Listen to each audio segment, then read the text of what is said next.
otherwise known as the Northern Lass, and as you can tell by today's title, I got my final set of mock results today before my real exams, which take place in May and June. So my school is quite extra, I guess you could say, when it comes to giving out results, because we had our results in a fancy right envelope, and then we had a massive assembly by some teachers saying how close it is before GCSEs and how we need to improve our attendance because our attendance as a year group is appalling.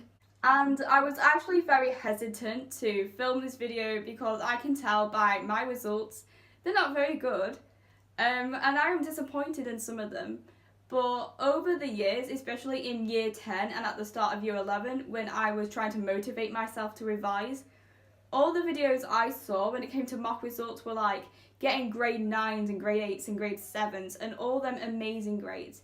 Yes, you can be capable of achieving them results, but that's not realistic. First of all, only the top 3% of the country gets a 9, which is an A star pretty much. So it's not reality. So I know a lot of year 9s, year 8s, year 10s, year 11s, you'll probably be watching this video and you'll probably be comparing yourself to everybody else. But please, for God's sake, do not do that. These are your results, they're not anybody else's.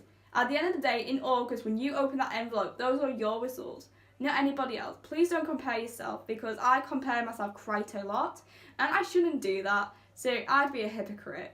So I try not to compare myself, and you shouldn't either. And I also know that not everyone is going to get really bad results either. I've also watched a combination of results where people are getting U's and 1s and 2s. That's not reality either. At the end of the day, it depends on how much effort you put in. How much effort you put in is how good your results are going to be. So before I start off reading my results, I'm just going to tell you guys now, everyone has different aspirations. So if I say, for example, a 4 is a good grade, in my opinion, and if you guys don't think a 4 is a good grade, or if I think a 5 is a bad grade, and you guys think that's a good grade, don't be salty to me in the comments, because I'm just going to drown you out with some sweetness, so don't even bother. And whilst I am reading my results, I'm going to tell you guys the grades I've got on here, and I'm going to convert them into the old GCSEs, because I know some of my viewers did their GCSEs when it was the A star to G system and not the 9 to 1 system, so some of you guys may be confused. So I'm going to tell you guys while I was reading out my results what I predicted myself to get in the exams and then what I actually came out with, and I'm going to reflect at the end of the video to say how I feel like I did. So English language, I predicted myself a grade 4 and I got a 5. English literature, I predicted myself a 4 and I got a 4. Maths, I predicted myself a 3 and I got a 3. Biology, I predicted myself a 4 and I got a 3. Chemistry, I predicted myself a 3 and I got a 3. Physics, I predicted myself a grade 5 and I got a 4. History, I predicted myself to get a 4 and I got a 4. And then music, I predicted myself a pass and I got a merit. So when I look at these results, I can definitely say there are some results I am really pleased with, and then there's also some results which I know I could have put a lot more effort into and I am disappointed with them. But I do know a lot of people watching these videos who have done their mock exams and got their results. I know some of you guys may be disappointed with yours as of I am, but I just want to remind you guys we have got about 6 weeks left until our real exam, so we can easily improve by then. So I'm now just going to quickly explain how I mainly feel about my results. I know I summarised it earlier, but I just decided I'm going to give a more detailed explanation into things. So English language, I was actually really happy with a grade 5, because I didn't even think I was going to get a 4, let alone a 5. Because in paper 1, which is narrative writing, and I think it's 18th century fiction or 19th century fiction, I can't remember, but it was something to do with that anyway. In my narrative writing, I wrote about the race, and my story did not make sense with the title, so I didn't do well in paper 1, but in paper 2 I did better in that paper, so I came up with a 5. And my English language teacher actually told me in my last lesson, If I did not screw up in the narrative writing, I would have been on fire, he said. So maybe it could be possible that I could have got a 6 if it wasn't of that, or I may have just got a high grade 5, or like a 5+. But regardless of that, I've learned from my mistakes. So hopefully I can get a grade 6 in English language in the real thing, because I'd love to do English language as an A level.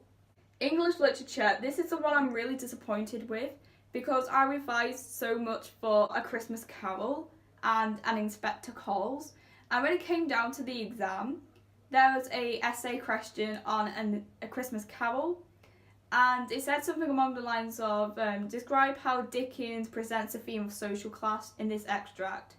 And I am really bad with themes questions, because in my opinion, theme questions are quite vague, so it's easy for me to always focus on the question.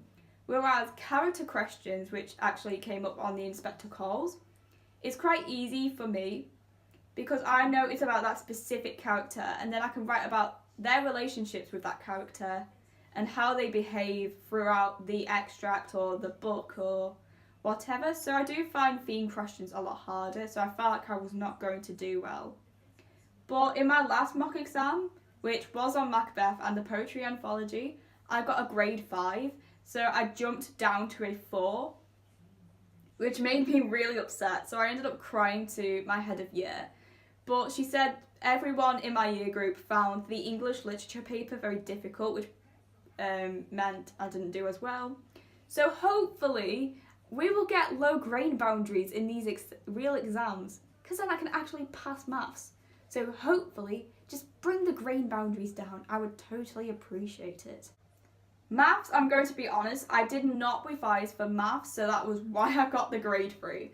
So it was my own fault, I did not revise, and that was just simply because I was too busy prioritising my sciences and my history, so I just completely forgot about maths. So I need to work on managing all my subjects, because I do find it really overwhelming, especially at the moment. Biology and chemistry, I think these are the ones that really upsetted me the most, because since my November exams, I worked so hard to prioritise my sciences, because they are my weaker subjects.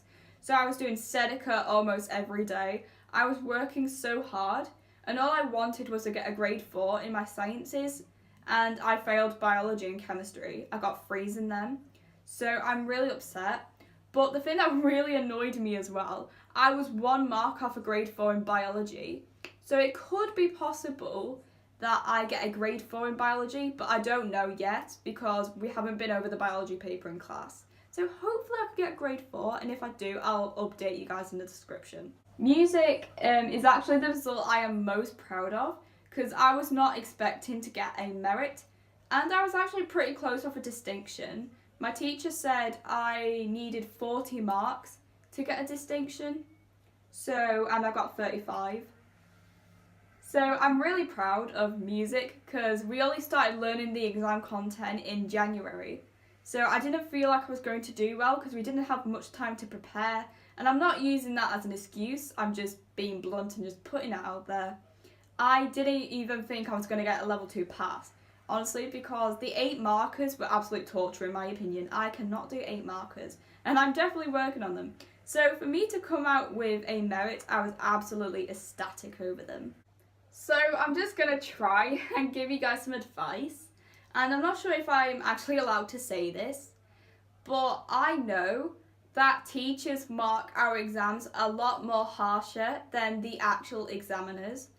So just try and keep that in mind when you're looking at your exam results.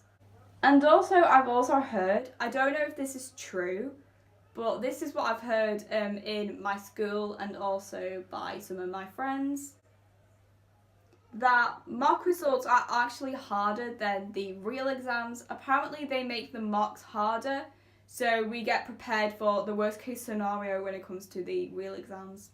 And finally, these results do not define you, and they do not give an accurate measure of what you're going to get in your real exams, because between now and June, you can put in so much more effort than maybe what you did in your mock exams, and that means your grade could go up by possibly a grade or 2.